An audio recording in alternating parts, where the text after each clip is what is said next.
Standing next to me is Don Diamond, who disproves the fact that diamonds come in small packages, because Don Diamond is a pretty big package. Don, the name Diamond must get you a lot of attention.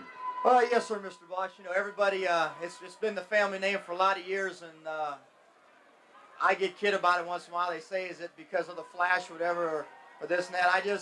Maybe it's because the whole family sparkles or something, but it's always been like that, you know. Well, I want to tell you, I've seen a lot of youngsters in the wrestling game, and I think that the word sparkle fits your style extremely well. Not only that, but it's backed by a certain natural movement that not everybody possesses. Well, I thank you for the compliment. You know, I get out in the ring, and I think it's the fans that give me the sparkle and the style, because when they scream and they holler and they cheer for you, it gives me an energy inside that I can't stop. Everything I've got just explodes right in that motion, and it's just a fantastic feeling. How long have you been wrestling?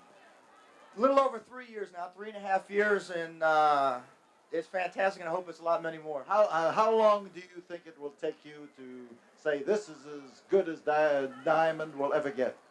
Well, that's a hard question. You know, I think everybody's got to feel that themselves. I think when I start feeling like when I get up in the mornings I can't make it to another night, I'll let myself know it's time to get out. But as long as I can get out there and do my best and do the best for myself and for the fans, because that's who I feel I perform for, is myself and them. Well, they say wine improves with age, and diamonds are forever, so we wish you good luck. Well, I hope so. Hope for a long, good stay, and thank you, Mr. Bosch. Thank you. Don Diamond, a young man in wrestling, but a man who definitely can look ahead, and in looking ahead, he has to see a highly polished future, and some of it is the reflection of Diamond shining on what is about to happen to him. Up in the ring, Boyd Pierce is ready to introduce this event. Let's pick Boyd up. This event, one fall with a 15-minute time limit. Introducing first, the corner to my right, 234 pounds from San Antonio, Texas, Tully Blanchard. And across the ring, wait just a minute, Mr. Pierce here. You announced me properly to these people of Houston. I am the Southwest Heavyweight Champion, and you do it right if you don't mind. I'm sorry, ladies and gentlemen, from San Antonio, Texas, 234 pounds Southwest Heavyweight Champion, Tully Blanchard. Properly introduced. I just want to tell the people one thing. You're the Southwest Champion tonight. Next Friday, bring it on back down to Houston, and I'll take it from you, because I won't be the Southwest Champion next week. Tiger Conway Jr., who across the ring, his opponent from the Sunshine State of Florida, Don Diamond. Tiger Conway Jr., who has just served notice on Tully Blanchard. They are going to meet next Friday night in a battle for the Southwest title, Southwest area title, and he just let them know that he intends to take it away. I think that was short and to the point, but this ought to be a test for Tully Blanchard, and it ought to be a test for Don Diamond. This scrap, believe me, is a main event in anybody's league. Don Diamond from Florida is a sensational young man who has proven his ability on many, many occasions. And there is no doubt about the fact that he can stand up and make people wish they were someplace else. Referee in this match, Nick Kozak, is trying to calm Don Diamond down, but Diamond has an explosive temper, and he goes to town. Now, the fans are getting their first look at Tully Blanchard, and they, of course, are going to evaluate his position as heavyweight champion of the Southwest area. No doubt about the fact that he is good. But how good? Blanchard with a clever pair of feet that time, and it was a defensive move rather than an offensive move.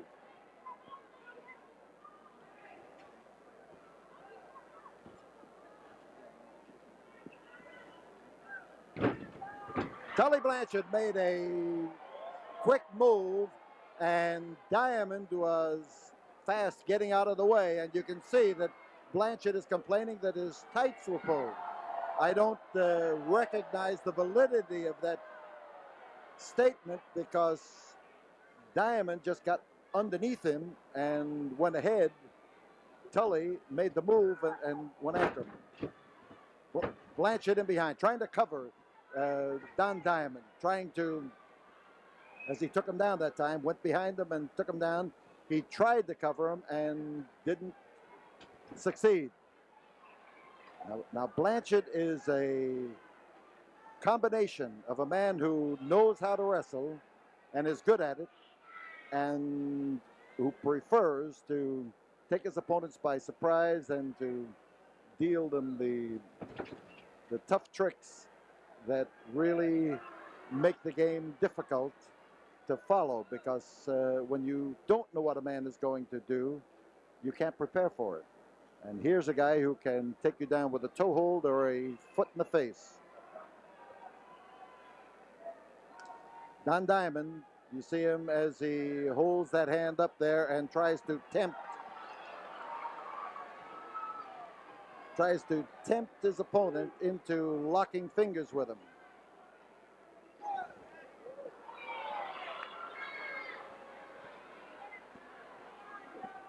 Blanchard, side headlock, taking that curly head of Don Diamond and rousting it around. And here, as he gets into top position, he rears up and puts that weight on young Don Diamond. Diamond has him tilted up and literally stood him on his shoulders. And Blanchard uses a combination of headlock and top body press there to try to squeeze Diamond down to the deck. Underneath, the struggle is taking place. Diamond trying to come clear as the referee told Blanchard to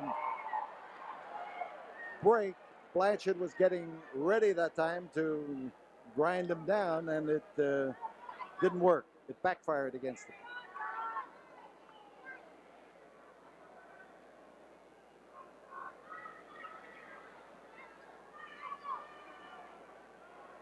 You see the jockeying for position as he reaches in there and tries to, again, tempt Blanchard to lock fingers. That's an old ploy, but it often works because you catch a man suddenly and you're able to get some good leverage and a good twist on the leverage. Side headlock. The move by Blanchard now as he lifts up on Diamond's leg was to try to destroy his balance, just like taking a leg off a table.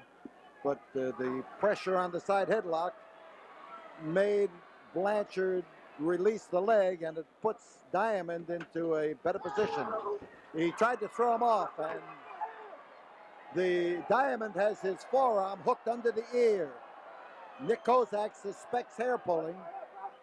Blanchard is squealing that his hair was pulled, and the fact remains that it actually wasn't. It's a good solid grip, and that forearm is locked underneath the jawbone in the ear, and you can get out if you lose an ear. So Diamond stays in position, side headlock.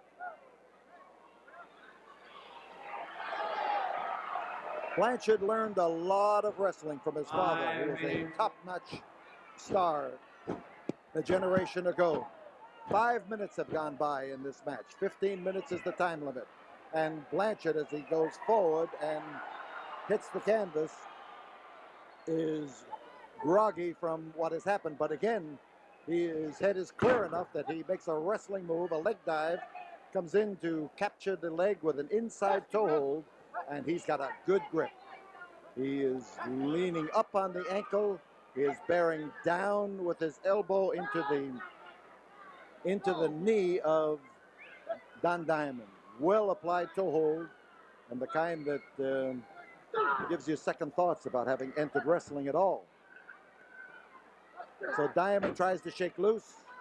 Blanchard hangs on to it. He threw his leg over Diamond's foot, and he is in a position to to injure an ankle, to break an ankle.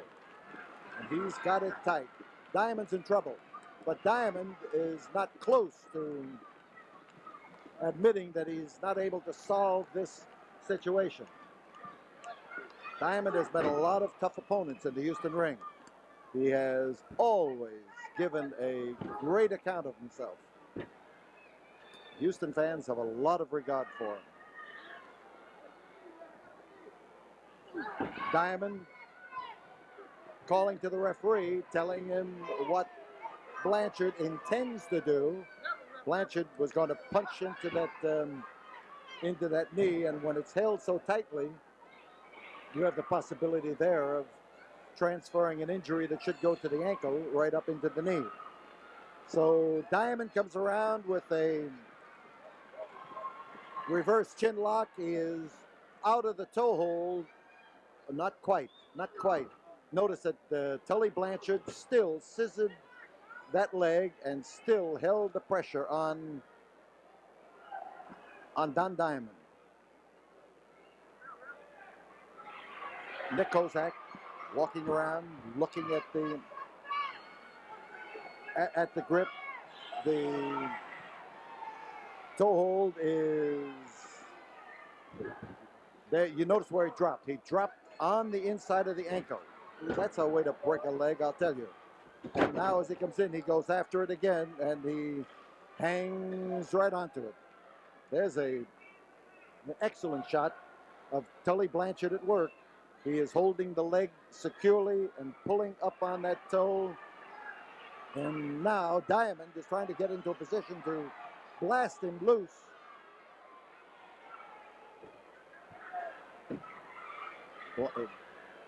Blanchard realizes that he could be knocked out of the hold. That's why he is cinched up on the leg lock in order to keep his legs holding Diamond's ankle. But Diamond is coming through just the way that fans have always been able to visualize him here, and that is as the type of a man who can fight his way out of any difficult situation. So he has done it here. And listen to those fans. They're giving him the right to blast loose on Tully Blanchard.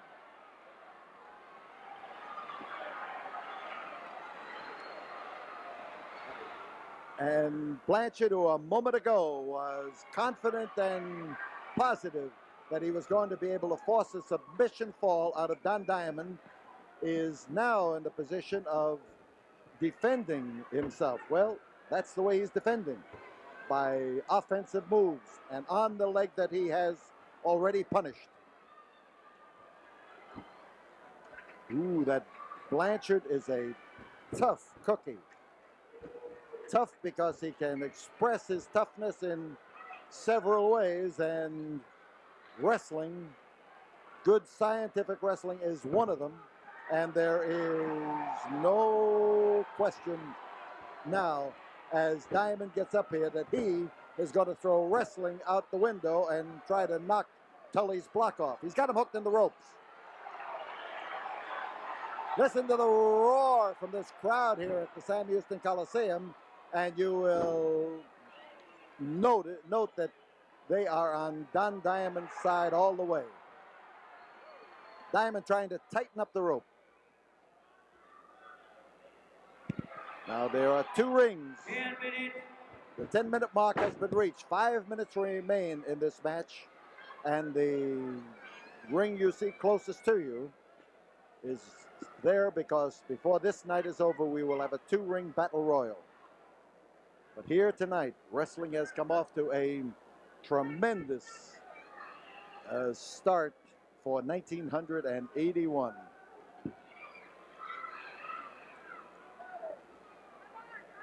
Diamond in behind, trying to rattle Tully's brains, trying to shake him up. Tully next Friday night will face Tiger Conway Jr., and his title will be at stake. His Southwest title. Wahoo McDaniel's going to meet Gino Hernandez in the final event of the night. Scott Casey is going to be battling Tank Patton. Chavo Guerrero is going to be facing the problem of beating Blackie Gordon. Well, we've got Diamond thrown from one ring to the other, and now he's trying to get Tully Blanchard over there, and there's no question that the two rings are being used in this one ring match. Don Diamond banging away at Tully Blanchard and giving him some idea of the pain that has come to him. I want to remind you that our ticket office at 1919 Caroline at the corner of Pierce will be open Monday, Tuesday, and Wednesday, and Thursday, and Friday with tickets, reservations, and information for next Friday night's great card here at the Sam Houston Coliseum, a continuation of tonight. We've got a lot of action to go. A six-man, two-ring battle tag team event. We've got a two-ring battle royal, and we have another great supporting match still to go in the ring. Tell you, the place to be is at the Coliseum, where you can see the action. And if you've never been to Houston Wrestling, next week is a great time. We've got to go now.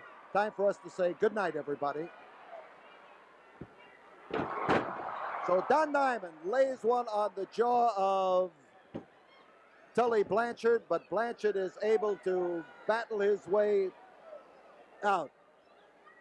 Diamond now with a body slam, and the Diamond is on him again and did a superb job of trying to wear him down and to cover him up. And Diamond, as he pursues him in the corner there, he makes full use of that foot. Only 2 minutes time remaining. 2 minutes time remaining. There are 2 minutes remaining. 2 minutes still to go, and Don Diamond is trying to soften him up in order to win a fall before this one comes in there. And the southpaw walloping of Don Diamond is a good move. And Tully Blanchard has both feet on the ropes, and Tully Blanchard, Nick Kozak has been hit in the face by the flailing hand of Don Diamond. 27 seconds. Southwest heavyweight champion Tully Blanchard. He has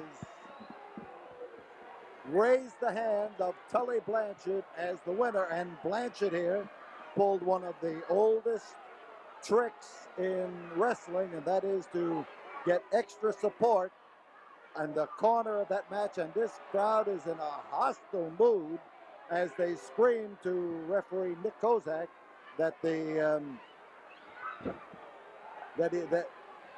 that Tully Blanchard had his feet on the ropes. But Tully recognized the good thing when he saw it and disappeared in the direction of the dressing room.